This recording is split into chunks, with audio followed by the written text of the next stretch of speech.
itong ininda ko yung dito ko, masakit. Ang tagal na. Tagal na. Tapos ito dito ko. Dati nagkaroon ako ng frozen. Ano naman. Naayos naman. Pero ngayon, Bumabalik. Pag wala akong sandalan, galing mapagod.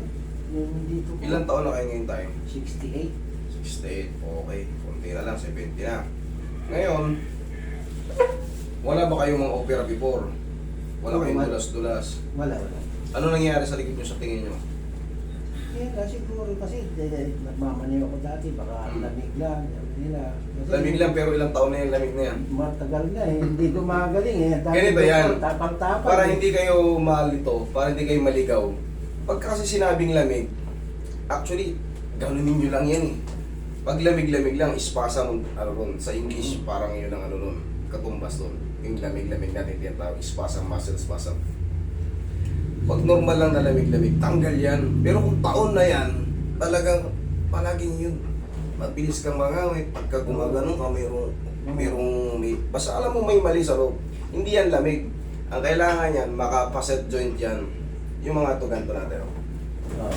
Meron yung mga joint na maliit, capsule joint tsaka facet joint. Yan yun, hindi sila nakakabalik. Kailangan yan. Ay, yun lang yun. Pero kung lamig, kasi maraming naliligaw eh. Siyempre, kumbaga hindi nyo alam. Lamig lang to, sabi nung ano eh. Pero nung pinahilot mo, hindi naman nawala. Yun na nga eh. Diba? O, ibig sabihin hindi lamig. Kasi yung lamig, normal na lamig. Ganyanin ko lang yan eh. Tanggal na yan eh. Pero pag hindi kayo nakakalaya, lumilipas na yung maraming panahon, iba na dapat na treatment. Kailangan talaga reset. Kasi dati nung nagpa-x-ray ako sa likod, nakita na medyo bumabaluktot na daw yung likod ko. O, kita mo? So, Tapos- ibig sabihin, tapos- spine problem. Lumiligo na. Tapos, hindi na daw pantay yung paa ko. Checkin natin. Pinalagyan niya ng swelas na mas mataas yung isa eh. Checkin natin tayo mamaya. Sige pa rin nyo na yung sapatos nyo. Checkin natin. Tsaka yung medyas nyo. Tapos, Susukatin natin. Mas tapos maganda yan. yung tuhod ko, medyo ka na eh. May short kayo? Meron. O yun, mag-short na kayo.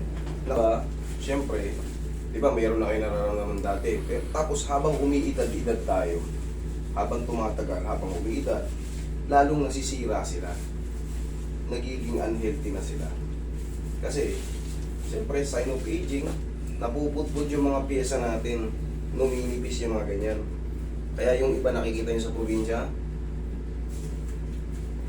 malalakas pa pero Yung tatay ko nga, ganyan na. oo, ganyan talaga. Normal yun sa ano. Ay, hindi normal. Pangkaraniwan pala. Kumbaga talagang may makikita ka talaga, lalo sa probinsya, masisipag sila. Tiis-tiis lang, pero nakakalakad. Pero Ganun na. talagang nakayuk-yuk na. Dami ko. Siyempre ako, pumupunta rin akong probinsya. May mga kamag-anak kaming ganyan. Pero, yung dating 6-footer, ngayon 5'6" na lang. Kakabuo, kakagapas, kakaano.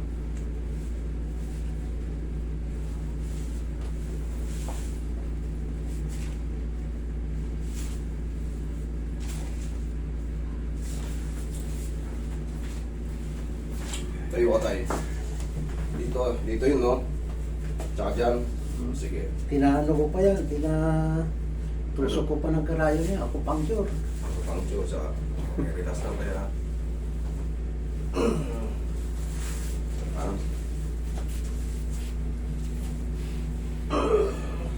Okay. Ukay ulit tayo. Yan, dyan lang ha.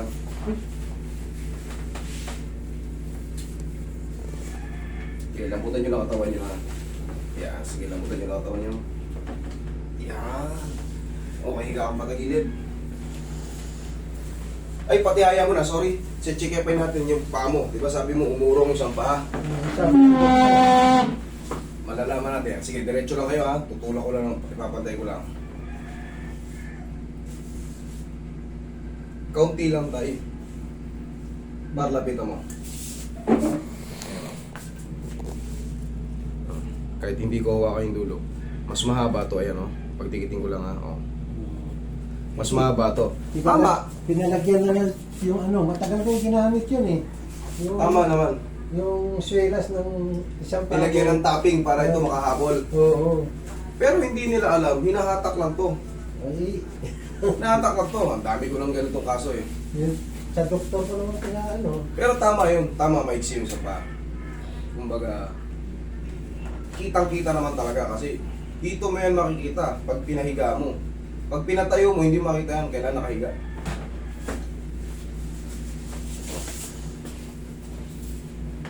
Kahit ito yung mahaba, pwedeng hatakin yan. Sasabay pa rin yan.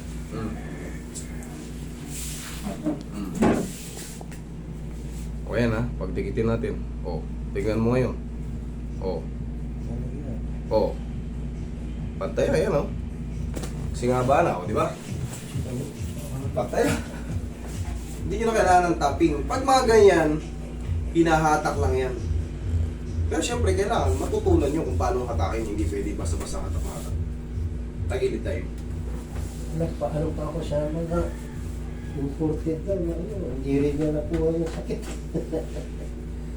Iyon naman kasi ang solusyon pagka pag talagang lumiit na ng todo, tinatapingan para hindi lalong lumala. Kasi pag gaganon-ganon na kayo, lalong lulubog yung dito sa may femur nyo. Okay?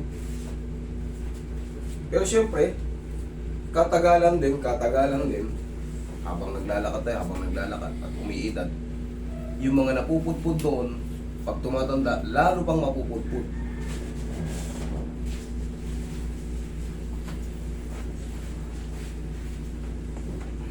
Kabilang side tayo.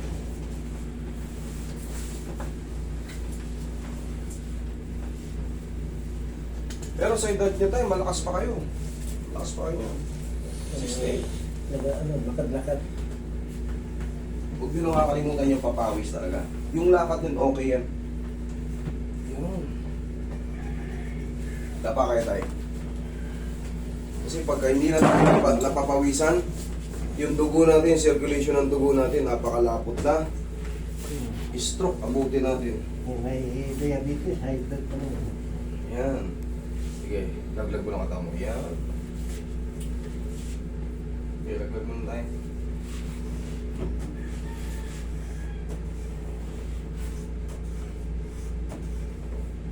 Relax lang.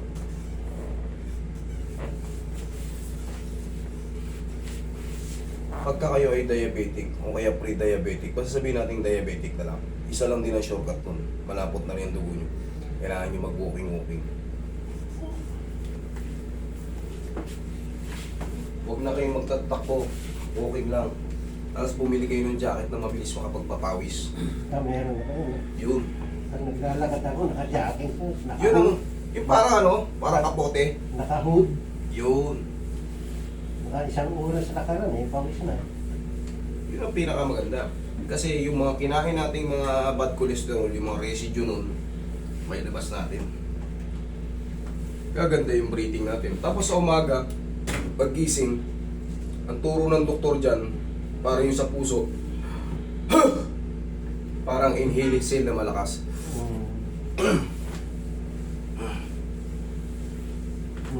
Lumabas yung masamang espiritu. Okay.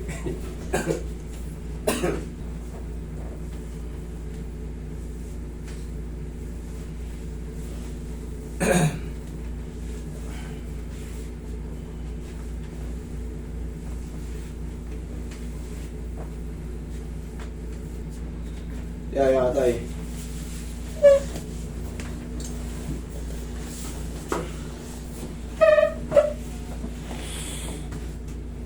Taas mo yung mga tayo.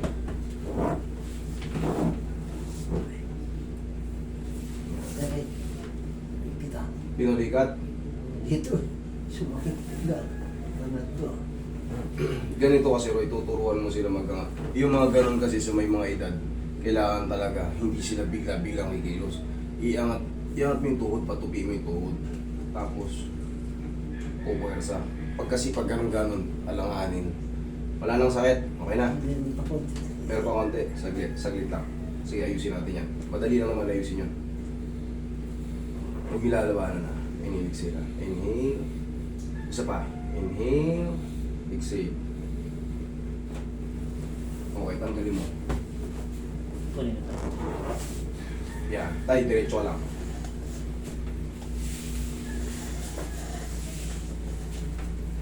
Kanan, o tagilid lang, dito. Ano? Sumakit.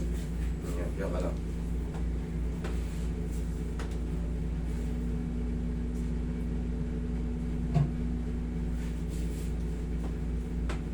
Dito? Okay.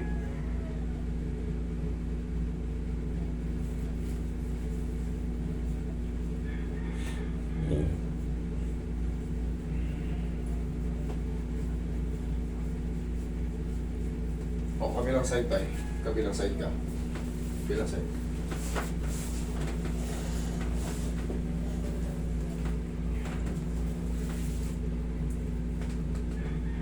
Kung wala na ba, ano na? Okay, kaya ulit. Ayan, obserbahan nyo kung ano. Nakaipit ba? Wala na. Wala. Madali lang ayusin yung pag ano. Pero, kailangan, siyempre, sa amin din manggagaling yung instruction. Pag itataas nyo yung balakang nyo, mas safe. Kasi pag ginanong gano'n nyo, kailanganin yan eh. Sorry, pero mali namin yun. Ganyan o. O, angat yung balakang. Yan. Ganyan. Ano ko kanina, ganyan. Kasi pag ginanyan, ganyan yung katawan nyo, Biglang sumakit eh.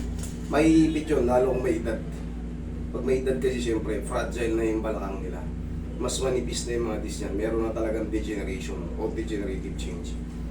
Pag binigla mo, kaya nga yung iba, uy, pera, yung muko, dahan-dahan yan. Hindi pwede, uy, biro. Hindi nyo na pwedeng gawin yun. Hindi na katulad ng kabataan na. Oo, hindi na. Talagang mapapalaban kayo sa kilos, dahan-dahan na. Nagwawalis nga na ako, ngalay na likod ko. Pag nagwalis pag nagwalis sa may edad, sabi natin senior citizen kayo. Oo. Nakakapagwalis kayo. Pero pagtapos nyo, yan na, mas mahirap na ibalik. Bakit? Tumitining eh. Kaya ang payo ko sa may mga edad na nagwawalis, lagyan nyo ng PVC. Extend nyo ng PVC. Okay? Para hindi masyado yung mo ko. Oo, kasi talagang tumitining yan. Ganon ang pangkaraniwang pagwawalis eh. Pero pagbalik nga, yun nga nahihirapan. PVC para magaan kasi baka din loob nun. Okay. Saka yung tuhod ko, pag tumayo ko. Kung nga pala ito, sorry. Dali ha. Kaya ako pala kayo pinag-short.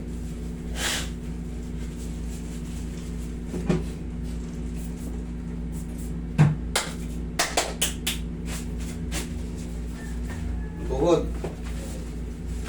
Sa tuhod.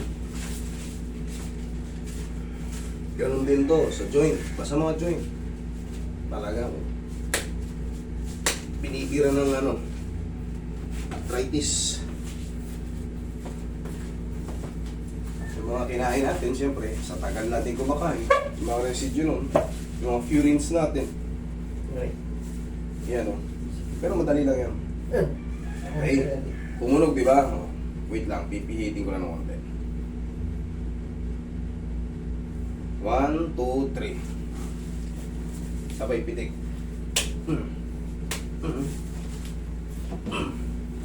Okay o. Tapos, haplos ng pagmamahal ng pau. Tandaan nyo yung bibilin yung pau, yung kulay green. Matibay yan. Friendly pa yung amoy. Pau, liniment. Iba yung pau na yan. Walang aray sa pau. Walang out sa pau.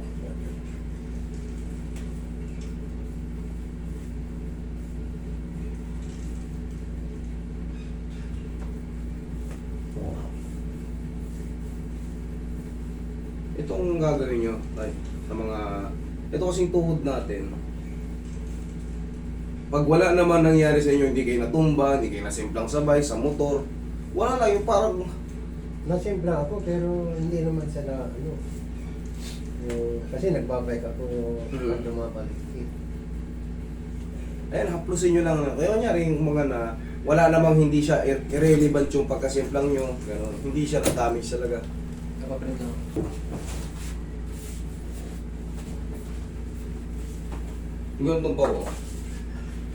Ito ang pao na matibay. 6 ml. Mabibili nyo to sa lahat ng leading drugstore. Kahit sa malalaking tindahan, mabibili nyo yan. Alam nyo yan, yung pao. Basta sabihin nyo lang pao. Hanapin nyo lang pao. Lininin.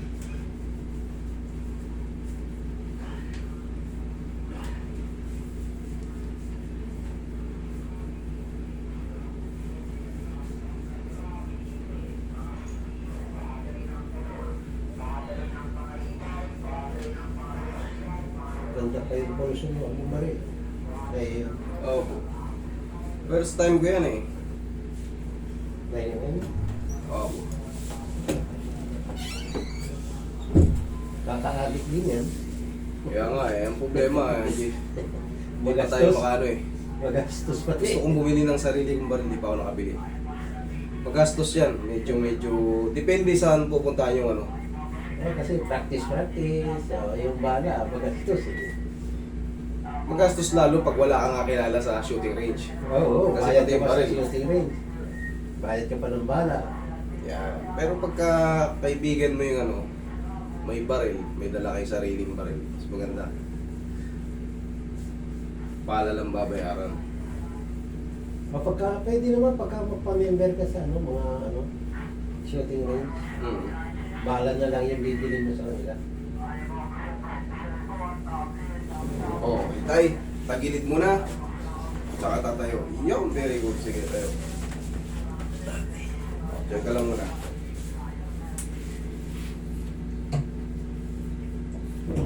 Pulsong kilot dyan tayo, kita mo puro alpha. Ganda. Ito pagka ginaganyan ko yung leg ko, lumalagotok eh. Pangkaraniwan na yun. Karaniwan natin. Oo. Pag sa edad. Pero basta walang pain, tandaan nyo, okay lang pag walang pain. Pero pag gumanon ka, tapos unti-unting nangangalay, unti-unting may kumikirot, eh hindi po pwede. Kailangan palitan natin yung posisyon. Pero sa tulong ng traction, damay-damay na lahat yan. Yung hatak sa leg, kanina yung nilalagyan ko ng ano. Mga ilang beses ba dapat magpa-traction sa isang taon? Pag umiidad ka, kahit sa loob ng 3 buwan, isang beses, reset na lang. Kumbaga pinaghahandaan lang natin yung edad natin. Kasi wala talaga, pagka nag-70 ka na, makakaramdam ka talaga ng mga joint pain, muscle pain. Bakit? Kasi wala na eh. Kumbaga, umiidad tayo. Talagang makakaramdam talaga tayo ng sign of aging. Kahit nakahiga ka lang eh. Pag biling mo ng gano'n, may kumirot. Pag biling mo sa kabila, may kumirot. Kasi nga, automatic, humihina yung mga joint natin. Kaya hindi tayo pwedeng magbigla, taob-taob, ganyan, kilos-kilos. Nangyayari talaga yun. Pero siyempre, pag palaging na ano yung joint mo, naaalagaan ng mga therapist, yung marunong na therapist, eh, kahit magtutuwad-tuwad ka. Tapos si tatay naglalakad pa to, very good. Papahilot ako dun. Sabi ko, may bukula. Sabi niya, gustong durugin. Wag mo Wag. Sabi ko, masakit na, wag mo nang durugin. Sabi, para maalis. Bukol, oh. Sabi niya, ayan. Yung mga ganong therapist, huwag kayo maniniwala. Bakit? Paano kung tumor yun? Yung bukol na yun. Sabi niya. Hindi niya alam yun. Pag nairita yun, lalaki na yun. Oh, yes. Sabi, dahil may bukol yun. Tsaka walang natutulog na bukol, huwag kayo maniwala. Wala, durugin natin itong bukol na to para di ka na bumalik. Sabi ko, patay. Baka nodules yun eh, baka lymph nodes yun. Matatanggal din yun pag ano, pero pag mga tumor yun, Di lalo na. lalong naman. Okay?